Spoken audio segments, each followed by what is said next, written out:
اچھا، اور آخری سوال، ظاہر ہے آپ کے خلاف جو ریفرنس تھا وہ واپس لے لیا گیا. ایک مشکل وقت سے گزرے آپ، شاہد خاقان عباسی صاحب، دیگر جو لوگ تھے انہوں نے بہت برا پروپیگنڈا فیس کیا، گھروں پہ چھاپے. آج وہ کیس ختم ہو گیا ہے.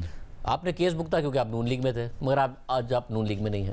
جو اس زمانے میں اس کیس کو بنیاد بنا کر آپ لوگوں کو کرپٹ کہتے تھے، آج وہ کہہ رہے ہیں کہ ہاں جی یہ زیادتی ہو گئی تھی، بالکل یہ کیس ختم ہونا چاہیے تھا. جو تحریک انصاف کے متعدد رہنما جو اس حوالے سے بات کر رہے ہیں، وہ اب بھی نہیں کہہ رہے جس طرح کہنا چاہیے ان کو، وہ نہیں کہہ رہی ہے، مگر وہ ظاہر کنڈیشن لگا رہے ہیں کہ ہمارے ساتھ زیادہ برا ہو رہا ہے، اس پہ آپ کو بولنا چاہیے. تو یہ کیسا فیل ہو رہا ہے؟ دیکھیے، آئی فیل ایگزونریٹڈ، لیکن آئی آلویز نیو کہ یہ کیس تو جعلی ہے.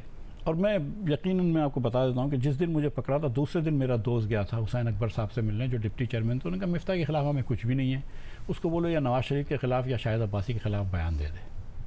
مجھے تو پتہ بھی نہیں کہ میاں صاحب کا کیا انوالومنٹ تھا اس ٹرمینل سے. وہ چاہتے تھے کہ ٹرمینل لگے، لیکن بیچارے کو کبھی پوچھا بھی نہیں ہوگا کہ کتنے پیسوں کا لگ رہا ہے یا کیا لگ رہا ہے. Seriously Shahid Abbasi obviously was intimately involved in this.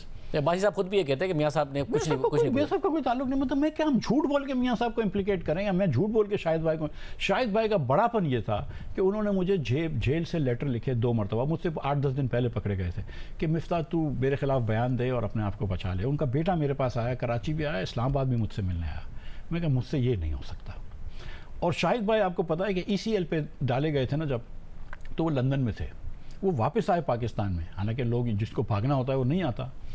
میں جس دن رات کو مجھے نو فلائی لسٹ پہ ڈالا، اس دن رات کو مجھے فون آیا تھا کہ 11:30 بجے تم کو مجھے فون آیا تھا کہ میں صبح جانے والا تھا لندن، کہ تم رات کی 2:30 بجے کی فلائٹ سے کراچی سے تم کو قطر ایئر ویز سے نکال دیتے ہیں. میں کہا ملک چھوڑ کے نہیں جاؤں گا، اگر کیس ہے تو یہیں پہ لڑوں گا.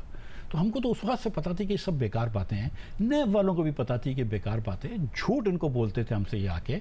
اور مطلب آپ نے ایک کمپرومائز چیئرمین لگایا ہوا ہے. مطلب آپ نے یہ عمران خان صاحب تقاریر میں کہتے تھے کہ میں شاہد عباسی کو جیل میں ڈال دیا، میں اس کو جیل میں ڈال دوں گا. تو اگر آپ نے سیاست کی بنیاد یہ بنائی ہے، اور ایک میٹنگ جس کا مجھے پتہ ہے کہ نجی میٹنگ ہوئی ہے، جس میں فواد چودھری صاحب بھی شامل تھے، خالد جاوید صاحب بھی شامل تھے، میرے خیال سے اسد عمر صاحب بھی شامل تھے، جس پہ عمران خان کو کہا گیا ہے کہ دیکھو 3 لوگوں کے اوپر کیس بنانے سے نیب کی ویلیو خراب ہو گئی ہے. مفتاح اسماعیل، میں یہ نہیں کہہ رہا ہوں کہ باقی کیس جعلی تھے یا نہیں تھے، لیکن یہ 3 کیس کے بارے میں ان سے کہا گیا مفتاح اسماعیل، احسن اقبال اور شاہد عباسی کے اوپر کیس نہیں ہونا چاہیے.